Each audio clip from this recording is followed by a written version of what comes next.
the DORK Podcast with Rich Keefe. It's the DORK Podcast. Keefe Davey. It's the DORK Podcast. Hashtag. It's the hashtag DORK Podcast. Thanks for tuning in to another episode of Hashtag Dork. My name is Rich Keefe, joined as always by Davey Eyeballs. He is Razzle Von Dazzle. All hail the King of Ginger Ale. It's Ryan Davey. Davey, how are you? Doing just fine, friend. How are you? I'm doing excellent. Thank you so much for asking.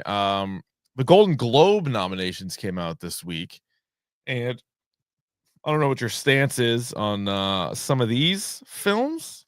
I do like the Golden Globes, though, just because it's TV and movies, so that's fun.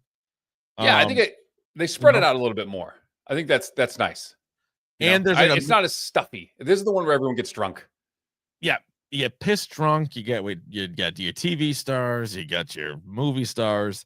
They also throw a lot of nominees out there because they break it up as drama, 6 nominees, comedy musical, 6 nominees. Although I don't remember, do they always go 6? I feel like that's a dork thing. I thought normally you go 5. I guess they go 6. I do think they stole that from us. Maybe they're expanding a little bit. But they've branched out. I was looking at the list they do like podcasts now. They do bunch of stuff, right? So it's not just TV and movies anymore. All right. So the Best Picture drama nominees: Frankenstein, Hamnet, It Was Just an Accident, The Secret Agent, Sentimental Value, and Sinners. Seen 2 of those movies. It's got to be Sinners or Frankenstein, right? I would hope, but I don't know. Gotta be. I would think it's going to be like Hamnet, or we'll see. What the hell is Hamnet? What the hell is that? So it's the true life story of Shakespeare when they lost their kid. So Hamlet is based off of Hamnet, I think. Yeah, it's going to get a ton of awards. I don't even think it's out, or maybe it's out. Actually, maybe it just came out this past weekend in limited release. So I think only critics have seen it. You know who's seen it? Then who gives a shit? Yeah. The other ones I want to see, especially if they get nominated for Oscars, but we'll I don't know when they're going to be available. For Best Picture musical / comedy, it is Blue Moon, Begonia, Marty Supreme, No Other Choice, Novelle Vague, I don't even know how to say that, and One Battle After Another. It's One Battle After Another is the best movie of the year. I don't care what anybody says. Which should win that one for sure. I'll skip over some of the actor ones, and then TV Best Drama Series: The Diplomat, The Pit, Pluribus, Severance, Slow Horses, and The White Lotus. That's a stacked category, eh? Yeah, it is. I gotta see how Pluribus ends. We'll do a standalone Pluribus later, whatever, at the end of the month. But Severance was the cat's ass, and I still got to get on Slow Horses. Slow Horses is a classic. You can't watch everything nominee for me every year. I want to watch Slow Horses. I haven't gotten there yet. I watched the first episode and a half. I'm like, this is good, and then I had to go somewhere. I'm like, this is good. I'm going to finish this, and then just like you said, circumstances. I just didn't finish it. I was thinking, even though we're up to our hogs in shows and movies, I like having a old show that I haven't watched, and then you can sort of chip away at it. And when you get a break in the action, you can go back to it. So the last 2 shows I did this for, whatever it was, 2 years ago, I watched Lost, and then we did an episode. I caught up on all Lost. Mm-hmm. And then I did that with Banshee, and I loved Banshee. I'd never seen it before. Fucking loved it. The next one, you Frommed too. But I was kind of in on the ground floor on From. I don't think I missed too much From. They're still Fromming next year. There's gonna be a new From 2026. Really? It's still Fromming. I thought we were done Fromming. No, dude. You're just getting started. If you're asking me, you should From. I'm gonna get From pretty soon, dude. If you don't From, Fryer did the From podcast. I'll get Fryer back on here and talk some From. I think it was because I think, like I said, it was the first 3 episodes were on Amazon Prime, and then it was on Corncob TV or something, and then I was just fuck it, and I didn't. Correct. And then but now it's back on Prime, right? Yeah, but I don't think the new season's on Prime. The new season will be on where'd it go? It was MGM Plus. Plex. It was Plex. I think Plex became MGM Plus.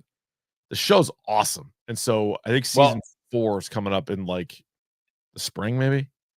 I think it is Welcome to Derry is like enough for me right now in that category. So like I got to finish that first, and then I'll get frummed. So one show I forget where I left off, but I know I never finished it. And then they came out with the reboot not too long ago. I should probably do Twin Peaks. Yeah, I think. Have you seen all of Twin like Peaks? a complete? No, I got to do a complete like rewatch because I watched it in like pieces. It's like I don't. Yeah, it's crackers, right? It's David Lynch, and I thought about rewatching it when he sadly passed away earlier this year. I was like, man, I remember liking it, and I didn't watch it live because it also came out. We were pretty young when it came out. Yeah, right. I didn't watch it then. Said it was interesting. Yeah, I like Kyle MacLachlan. I thought he was good in Showgirls. No, but I got to watch that and watch like the reboot, or not the reboot, whatever it was. I don't know what they called it. If they called it season 3 or if they whatever they called it, but that might be the next one on my list. Yeah. All that to say this. I asked you, Ryan, about the video games that are streaming or that are free, I should say. Yes. On is that Scary Game a single player or is it only co-op?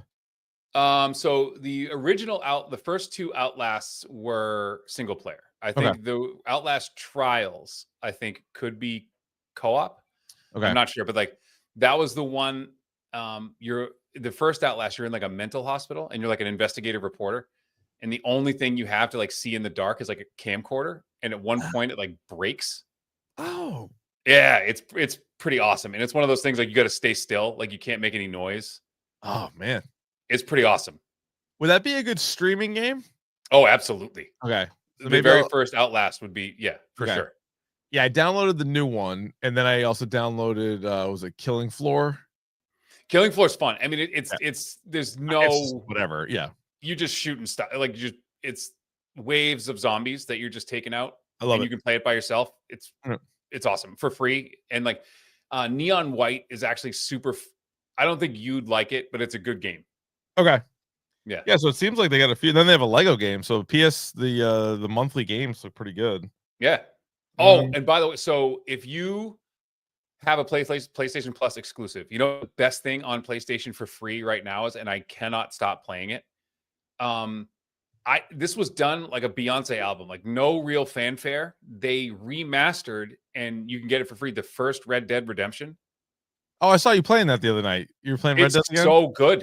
Nice. And like everything's like instantaneous load. It's not like as in depth. You see, it's an old game, right? So it's not as like, but shit, it's still fun. Like Red Dead Redemption 2 is one of the best games I've ever played. But Red Dead Redemption, the first one, is way more fun. Yeah. It's less like cowboy simulator and more just like fun Western. Yeah. I agree. It was definitely. Yeah. So if you have nothing to like, if you're in between games, like I started playing it the other day, just couldn't stop. Give it a go. Yeah. Our dork schedule coming up for the rest of this month. We're going to do It, Welcome to Derry, and Wake Up Dead Man, a Knives Out mystery, which will be on Netflix this week. So we'll do those next week. The week after that, we're going to do Clue. We're doing a rewatch of Clue. Billy D is going to join us.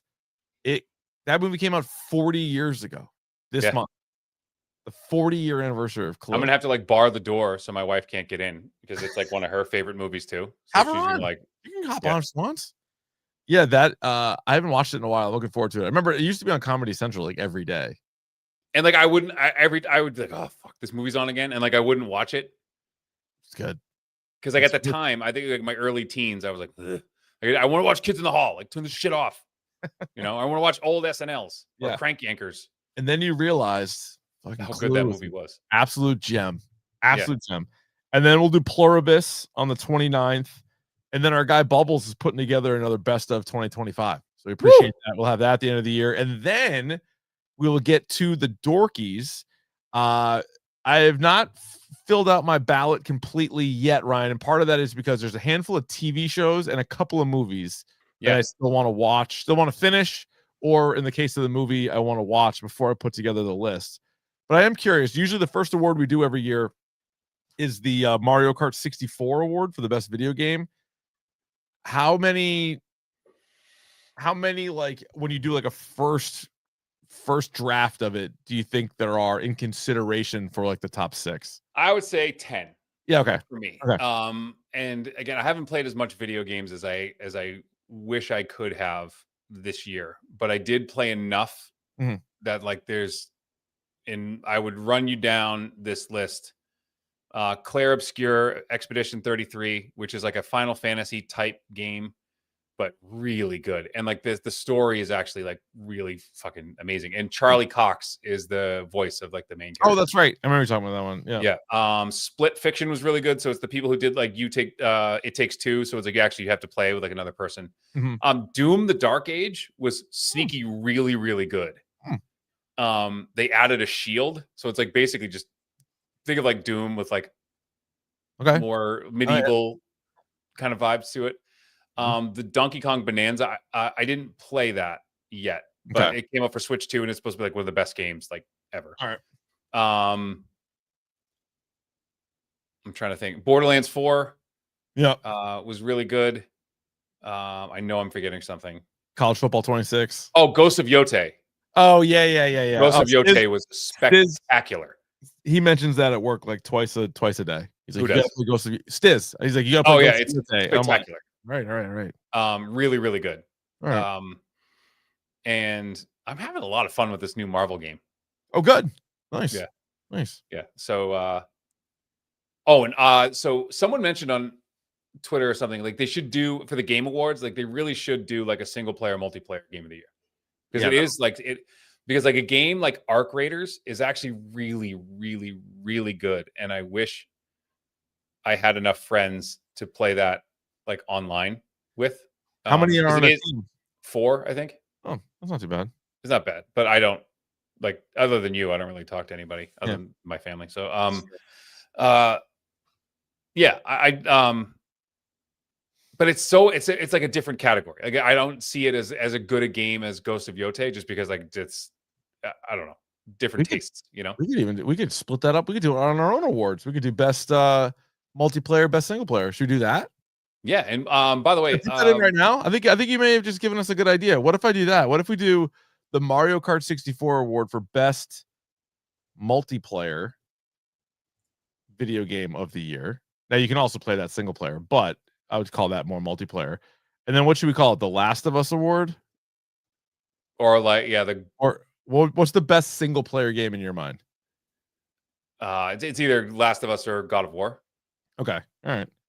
Do the God of War award. Yeah. Best solo. Hades 2, by the way, Hades 2. I forgot that too, but Hades 2 is fucking exceptional game. So there it is. All right, good. So Bagels wants to know, why should I buy a Switch 2? You shouldn't right now. Don't yet. Wait. No, not yet. Did I ever ask you, did you end up playing the new Kart at all? No, I don't have a Switch 2. I didn't know if you played somewhere else or whatever. Yeah, I know you don't have one, but I didn't know if you got your mitts on that. Yeah, I'm gonna wait till the summer. Yeah, I think take that down. I think I saw some places for $4.49, like the bundle, you can get the game and the thing right now. So you save like, I guess, $50 overall. But I'm gonna wait. I'll sit on it. All right. Yeah. One of the other awards we came up with. Wait a minute. Hold on. What the fudge? Drippin' Hog? Yeah, is that the next one on there? Yeah. Drippin' Hog Award. So there's definitely we talked about in the Chair Company episode, the Scrooge episode. That's got to be up there. The Alpha from 28 years later, I would imagine, in consideration. That was the early front runner for Drippin' Hog. Yeah. He had that covered early. That thing was swanging too. Excellent. So that was a new award last year. So we'll find out. I think Glenn Powell might have won. So we'll see if he can repeat as Drippin' Hog. We do best TV character. That's going to be one I'm going to have to go back because there's been a lot of good TV shows. There's been a lot of good TV characters. We do best TV episode. Same thing. That's going to be super. That's actually more challenging to come up with than even the shows is. Like, do you know who immediately stuck out to me in this category? What do you got? Mon Mothma. Yes, I was gonna say Andover. I said that all year. Andor came out a long time ago, but that deserves to be Oh my whether God. it's show, whether it's episodes, whether it's a couple characters. Yeah. Andor. And again, I still love the people like, well, Star Wars is political. And I was like, Yeah. you haven't seen a Star Wars ever. From Or you Jump weren't paying Street. attention. Yeah. from the first jump to light speed, Yeah. it was. Yeah, but that'll be good to put together. Most disappointing TV show of the year is another one we do. I have a couple that jump to mind. I have one. Yeah. The Studio for me. Uh-huh. I also think that one just sucked, but it was disappointing because you saw all the people attached to it. And I know Seth Rogen's doing like a lot of producing. I feel like the shows he produces are all really, really good. And then he hasn't really been in as much stuff. And then you see him in this one and you're like, I don't know. People keep telling me it's good. And again, I think this is like a joke that I don't get. Mm-hmm. I think this is like an inside joke about a place and a business that I fundamentally have no emotional connection to. I don't really give a shit. Yeah. Like, just make the movies. I don't care. For me, the one that immediately jumps out is The Bondsman. Kevin Bacon, like Amazon. He was like, yeah, I don't even know if I finished on that. paper. No, because it got canceled. It like they dropped like 3 episodes. Like, it got canceled. Yeah, you got whacked. So we're like, what's the point? Like, I'm not going to finish it. But like, yeah. That on paper should have been great. Yeah, I agree. Yeah.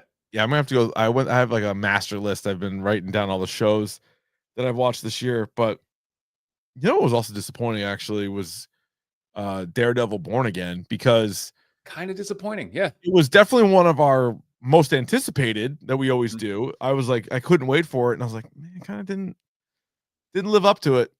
Wasn't enough fucking Daredevil in it. Yeah, maybe put more Daredevil. Throw him in the suit. Yeah. I don't need a legal drama. Charlie Cox, attorney at law. I don't need that. Stop it. Yeah. No thanks. Let's see. Best worst movie of the year. Certainly there's some considerations. Oh, speaking of that, I don't know if it'll be nominated. It very well could. Have you seen Flight Risk yet? I have not. Is that the Mark Wahlberg? Yes. Yeah.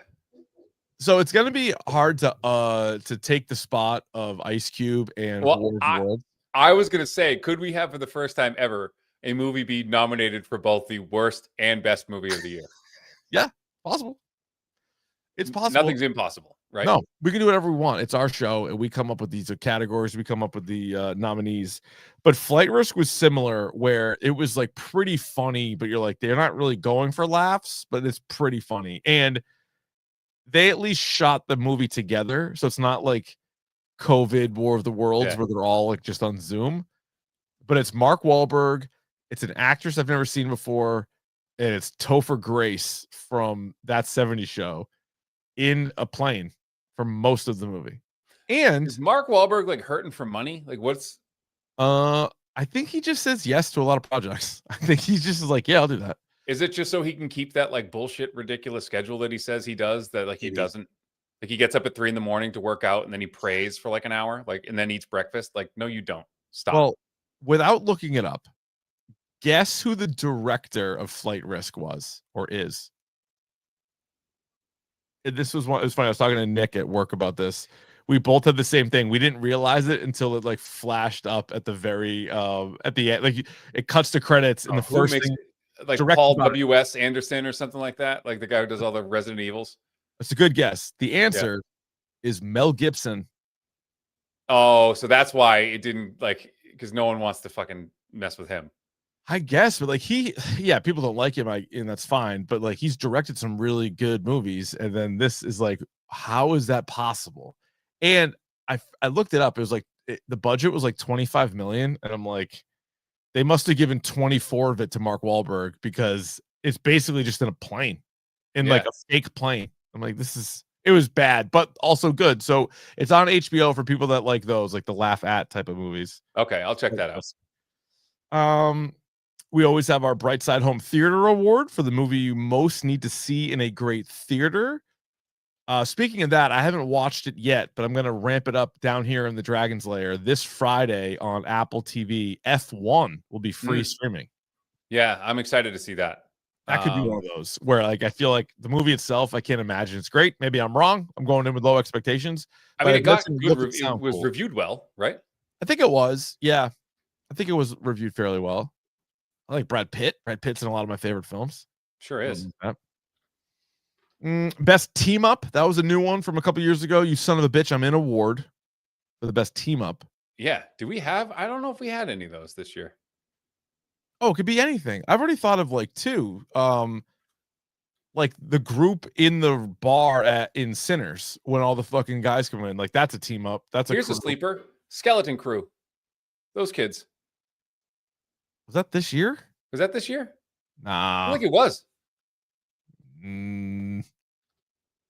Double check. Let me check. Was it January of this year? No, shit. December 2024. So it finished. I think it finished in 2025. What about like the kids in fucking Stranger Things? That's a team up. Well, we'll see how that goes, right? Oh, right. Yeah, well, no. Yeah, the finale's on New Year's Eve. So that's another one that could be TV show of the year, or if it stinks, I don't think it's gonna stink, but if it stinks, we're trending in the right direction here. Yeah. Also, we ask this question every year. I feel like we give a different answer every year. The TV show Fallout comes out in 11 days. Oh, no, like a week. It comes out next week. Yep. Most of the season is going to be in 2026, including the finale, but the debut of it is in 2025. I feel like that's a 2026 show. Because we're not going to be able to give it a real review until 2026. Exactly. Yeah. We won't know. It wouldn't be fair. So even though we saw the first 3 episodes, we might love it. It won't be in time for even the DORK Awards because we do it the first week of January. Right. All right. So we'll save that one. Best comedy of the year, the Anchorman Award. It's been hard to give out. There's not a ton of comedies. We've had to dip into comic book movies. Although this year you did get The Naked Gun. You got Spinal Tap 2. You did. You got Happy Gilmore 2. You got War of the Worlds. You got Flight Risk. Hang on. What else? Friendship. Oh, Friendship. Yeah, good call. Friendship. And I would say One battle after another is funny. Yeah, it is. Thunderbolts was funny. Oh, what was the line? I had a few small beers. A few small beers. It's great. Sensei Bob. He's gonna win best supporting actor. God, Jesus, is he good? He's gonna crush it for that. Best documentary. Courage, Pat. What is it? Yeah. Courage. Yeah. So good. Bows at him. Yeah.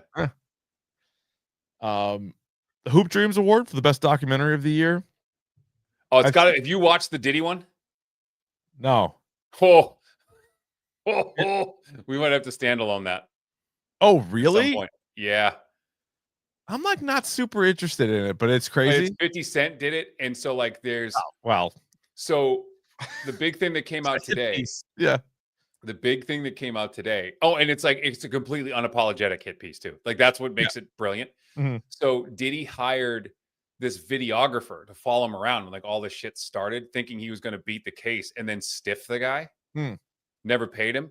So 50 Cent bought the footage. Oh, smart. Like it's fucking genius. That is really smart. Remind me to never piss off 50 Cent for any reason. It seems like I wouldn't eat. But he's just to the bone. Like he will like to the end of time. He will keep like him and Floyd Mayweather and like Diddy, like he will like take it to the grave. Yeah. Yeah. Who was the guy? Oh man. Like, did you see the shit that came out that like the whole thing when like, first of all, there's a conspiracy theory that he had the Notorious B.I.G. killed. Yes, and there is that theory. Yeah. But then he made him pay for his own funeral. Like he threw like this big funeral for him and then stuck his mom with the bill. Jesus Christ. Like, I don't know if that's true, but like that's all coming out in like this documentary. Coming out. Yeah. Dude, speaking of 50, so we talked about this when it came back up. This was from years and years ago. It was like an old interview that resurfaced with Irv Gotti. Do you remember the video of him? He was doing like a radio interview, or I think it was a radio interview. Like Charlemagne or whatever. It wasn't Breakfast Club, but he was talking about obviously the 50 Ja Rule feud that those guys had, right? And he's like talking about the first time they heard In the Club. And he's like, the fucking beat comes on. And he's like, boom, boom, boom, boom. And he's like, oh, fuck. He's like, shit. He's like, oh, shit. He's like, Dr. Dre. He's like, God damn it. And he goes, but let's see if he matches the beat lyrically. Let's see if he connects the dots lyrically. And then he's like, you can find me in the club. And he's like, oh shit. He's like, so I called Ja Rule. He's like, we got a problem. He's like, this song is incredible. He's like, and I remember talking to you about that and be like, I remember the first time I heard that song and I was like, what is happening? It was insane. It was like the beat, then the dude's voice, who at that point I had never heard before. And I was just like, wow. And then he like Irv Gotti was like, he's got Dr. Dre behind him. He's got Eminem behind him. He's like, we're in a lot of trouble.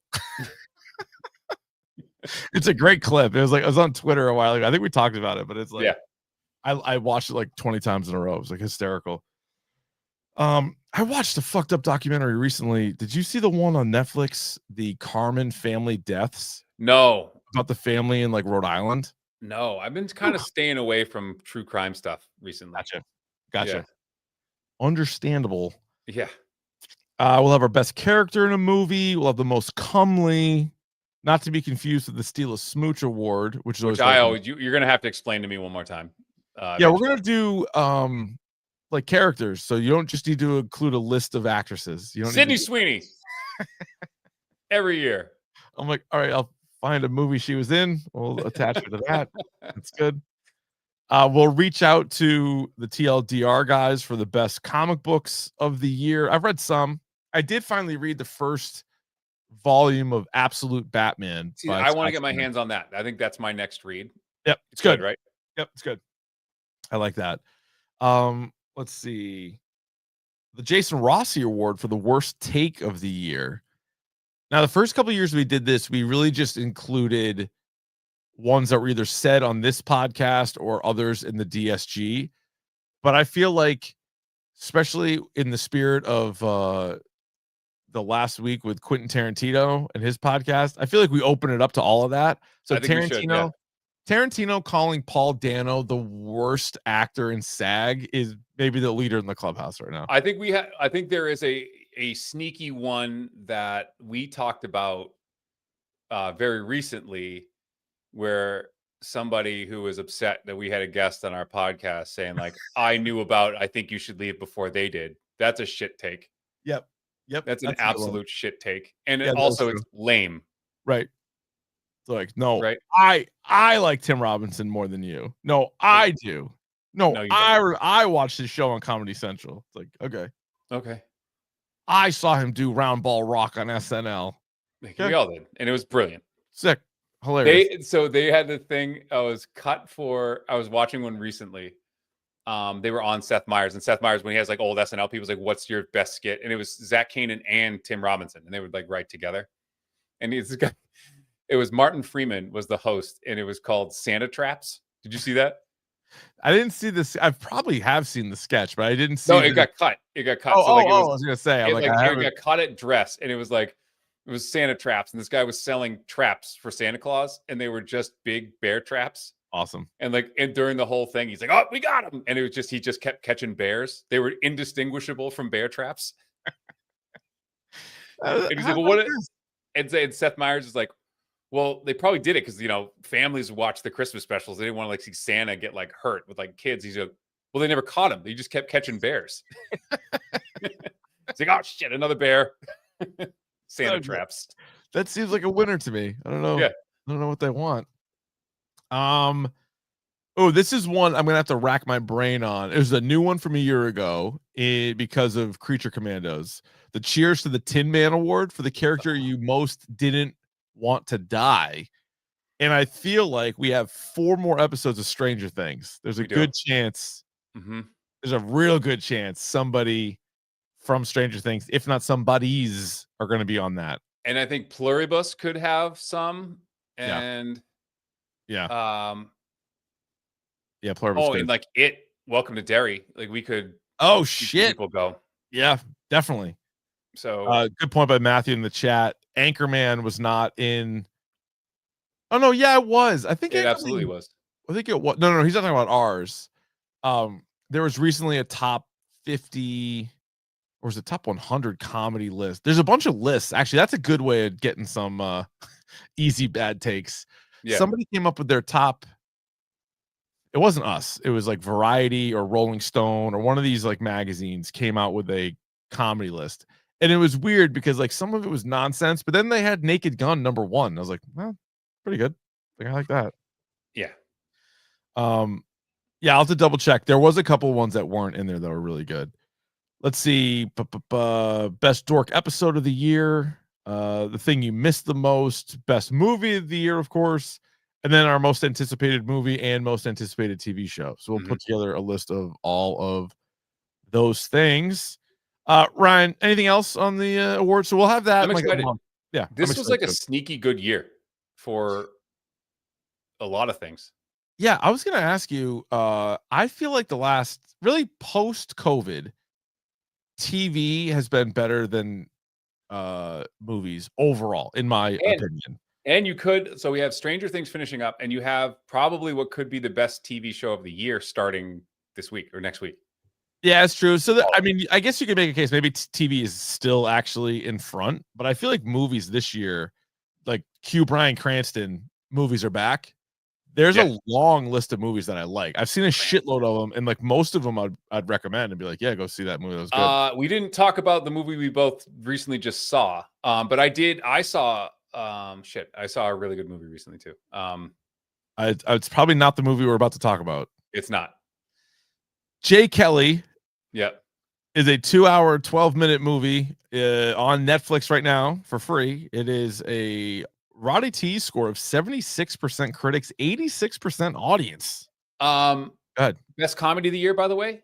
I'm going to throw it out there. Happy Gilmore 2. That movie was good. That was a good movie. It wasn't good. I don't think it was good. I thought it was good. Did you see the new Medea movie? I did not. Funny. It's funny. There's some funny parts. I liked it. I mean, shit. So Jay Kelly is a Noah Baumbach movie, and if you know Noah Baumbach, and I know that you do, you've probably seen some of his movies, including. So he wrote and directed this movie. He also did a little movie called Marriage Story, which is really just like a movie to scare everybody into not getting a divorce because it seems like an absolute nightmare. He wrote Barbie. He wrote and directed White Noise, which I never saw. Let's see, what else did he do? Not really a lot of movies that I've seen, to be honest. I know the name, and Marriage Story, I think got some Oscar noms or got some love there. But anyway, he's back with this one, and it's got George Clooney starring. Adam Sandler's getting Oscar buzz. He did get nominated for a Golden Globe. It also has Laura Dern and Billy Crudup. And basically the premise of this movie is George Clooney is a character named Jay Kelly, who's basically like George Clooney. Like, he's like the most famous actor in the world. He's been killing it for 30 straight years. He can do any movie he wants. He's like a mega superstar. He has people driving around everywhere. He lives a very kind of privileged life. He's had a couple of divorces. We don't meet any of his former wives. We do meet his 2 daughters. And the whole idea is like, oh, dad's always busy and he should have been a better dad. It's like every movie that's ever been made. I was like, I couldn't believe that this is all that it was. It was like, hey, feel bad for the actor who's a bad dad. And I thought there was going to be like some like revelation, and there was going to be some like turnaround, or like I was actually going to like this guy. Yeah. And like, not only did I not like him, I kind of hoped all of those bad things would happen to him. Like in that, because it's just like this. We might as well do spoilers, I guess. So real quick, it really was surprisingly not very good. I think Sandler was great because Sandler is a good actor. Like, if you put him in a movie where you're going to be serious, I think he can do that. And he was really good in it. I think it's like at best like a 3 out of 6. That's like 3.5, like 3.5. Yeah, like for me, like it's really well acted, and like Adam Sandler's really good. Laura Dern's really good. Billy Crudup for a few scenes. There's that scene where he's reading the menu. Yeah, when they're in the restaurant. Yeah, I thought that was like really cool, and I thought that, but that went like sideways, like real fast. Oh yeah. Yeah. And and like Clooney's good in it, great. but I'm like, yeah. It also, and not just to say any movie over 2 hours is too long, but there's plenty of stuff you could have cut out. Like this did not need to be as long as it was. Yeah, it was like it's just fucking lame, and it just All right, I don't know. let's do a quick spoilers. So if Yeah. anybody like really doesn't want to be spoiled on Jay Kelly, it's already out. Fail now. Yeah. I would just say though, like I'm with you. I wasn't rooting for Clooney at all. I thought they kind of shoehorned in the Adam Sandler Laura Dern storyline. Yeah, that didn't you didn't need that. No. Like I think they mentioned the Paris thing once, and then because they go back to it and like, oh, by the way, we meant this. Like you didn't have to do that. Like there was a moment between the two of them that never resolved itself. Like that's all you needed to say. You didn't need to go back to it. Yeah. And it's dubbed as like a comedy drama. I don't know really how much comedy there was.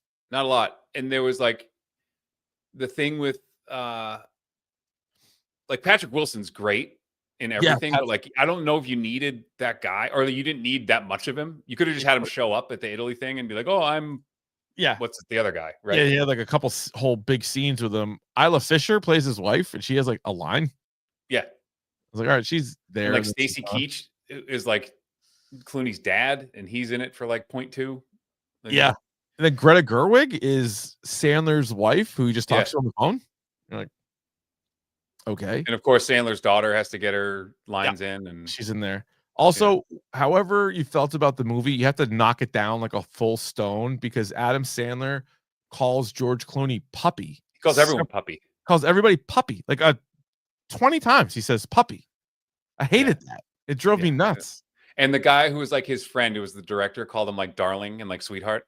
Yeah. Like, what the fuck? I'm like, what is this?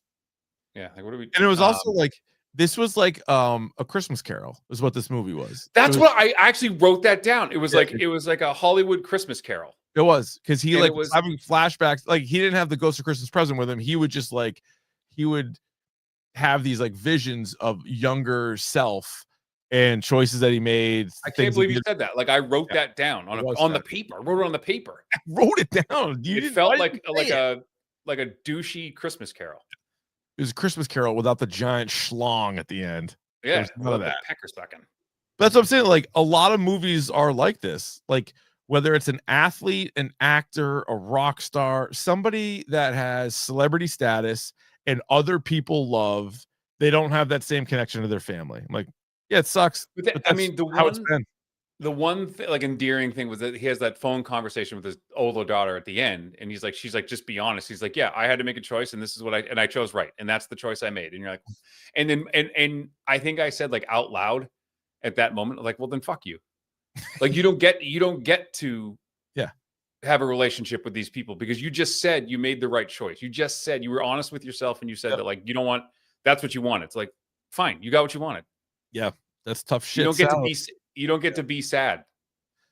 Although he did go to his older daughter's therapist, and then he was reading the note and he started crying, the therapist, which I also probably would have got. I also would have walked out on that too. Be like, I'm like, all right. And I would have said the same thing to my daughter, be like, tell me yourself.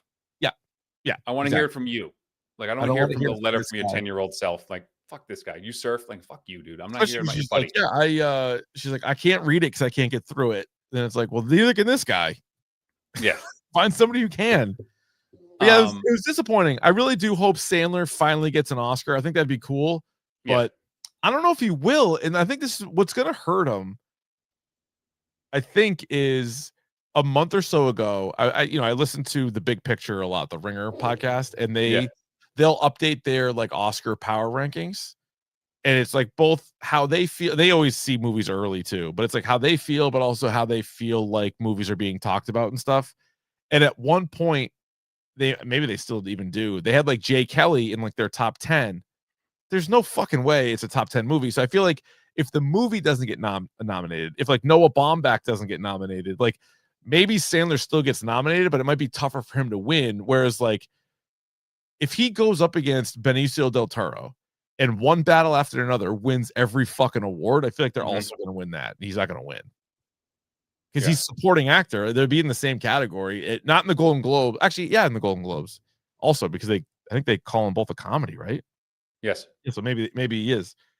But yeah, I was pretty disappointed because I was like looking forward to this one. I was like, hey, this will be pretty good. because Netflix is putting forth. Netflix has, I think, 3 or 4 big movies. No, 4 big movies. They are Frankenstein, which we've seen, we both like. This J. Kelly, not great. Knives Out coming out next week, and Train Dreams. Have you seen Train Dreams? No, you told me to watch it though. You said it was like a non-playable like character Grand Theft Auto guy. Yes. Just And walking in the woods. Edgerton got nominated for a Globe for Train Dreams. Nice. So, yeah, Clooney did get nominated for a Globe. He's going up against Chalamet in Marty Supreme, Leo in One Battle After Another, Ethan Hawke in Blue Moon, Lee Byung-hun in No Other Choice, and Jesse Plemons in Begonia. Loaded field. Plem Dog. The Pleminator. Oh, also, I saw more documentaries than I have one documentary on my list that I have to watch this week. Yeah, that I'm very excited to watch. It's the Jeff Buckley documentary. Oh, I was about to text you when I saw this popped up because you're the only person I know that loves Jeff Buckley. I love Jeff Buckley. This is I think Bill Simmons was talking about it, right? This is an HBO one. Mm-hmm. And so, yeah, they had a bunch of people talking about him. I think you've probably already heard it. Did you hear the podcast? What's the one that you like that does Bandsplain. Yeah. Yeah. I don't know if it's still Bandsplain or it's the same host.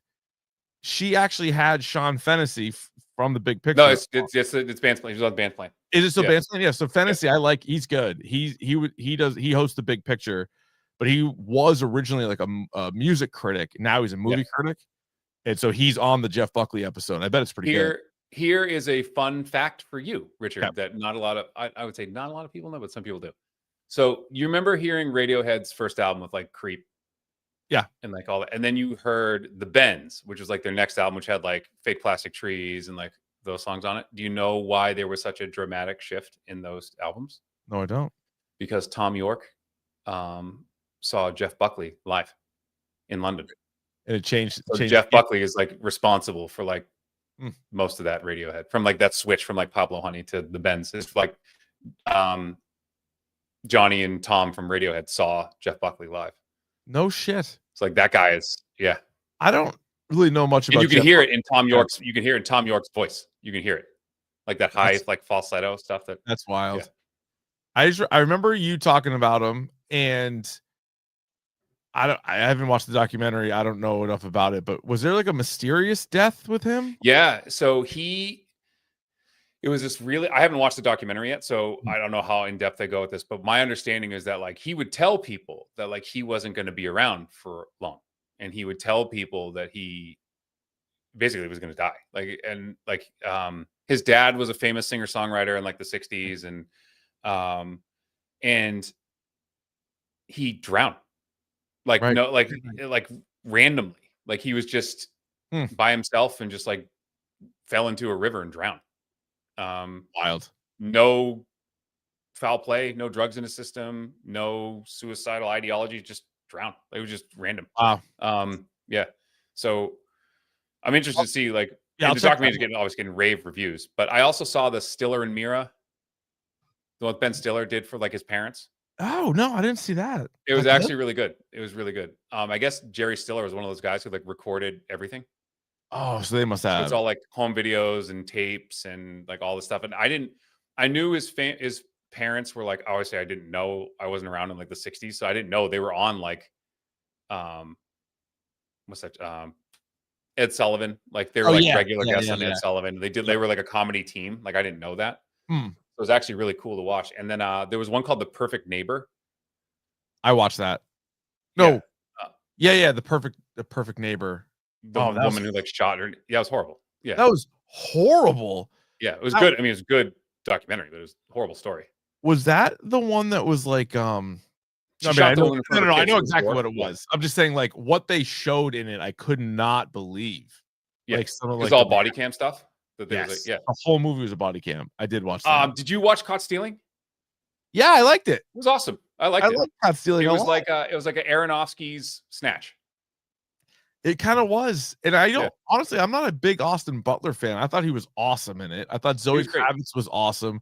I also loved Matt Smith was awesome. Matt Smith's good, always good. Yeah. It was a little over the top, but I didn't mind it. It was just what a big Giants fan he was. And all that shit's true. That was the year that they went to the bitter end and had the one game play-in against the Cubs. That was that year, 98 maybe. Like that really, he was like following the Giants wild card race the whole movie. Hilarious.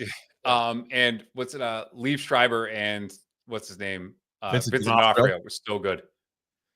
Yeah, I had low expectations for that one, and that was one of the better movies I've seen recently for sure. Yeah, that was good. So very like excited. a tight hour and like 40-minute movie, like in and out. Yeah, so it's on Netflix, right? Yep. Caught Stealing on Netflix. Yeah, definitely check out Caught Stealing. We were gonna watch Wake Up Dead Man, the Knives Out mystery. That's gonna be our episode next week, as well as this coming Sunday, the It Welcome to Derry finale. And I'll just tell you, I love this show. I haven't seen the most recent episode, but dude, I don't want to set your don't say a word too high, but it's a good episode. Okay, I'll check it out. Let me know when you see it. Let me know. Yes, sir. All right. You guys can let us know how you're feeling. dorkpodcast@gmail.com. You can hit us up on Twitter, Instagram, and YouTube at Dork Podcast for all those places. Tell a friend, tell a dork. And in the meantime, Ryan, stay curious. The hashtag Dork Podcast.